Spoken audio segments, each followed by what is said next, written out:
大家好，我是田园，今天给大家分享一个油炸果子的做法。首先我们在大碗中打入2颗鸡蛋，鸡蛋的重量大约是120克，然后先加入70克白糖，再加入60克食用油，接着我们先加入1克无铝泡打粉，再加入1克食用小苏打，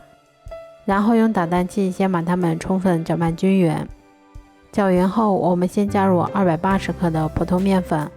然后用筷子先把它们搅拌成这种面絮状，再下手把它揉成像这种偏软一些的光滑面团。揉好后再给它盖上保鲜膜，让它先松弛10分钟。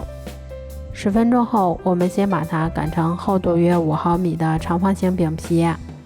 擀好后，我们先把它切成宽度约1厘米的长条，最后我们再把它切成大小均匀的小剂子。都切好后，我们用手沾水后，先把它放到白芝麻里面，给它裹上一层白芝麻，然后我们再给它揉一揉，让芝麻粘得更牢固一些，这样我们的生胚油做好啦。都做好后，我们在锅中多烧一些食用油，油温烧至4成热的时候，再依次加入我们做好的生胚，全程用中火慢炸，中间给它们勤翻动一下，确保受热均匀，最后一直炸至两面金黄后就可以出锅啦。这样做出的油炸果子吃起来非常的酥脆香甜，咬上一口还有一股浓浓的芝麻的香味儿。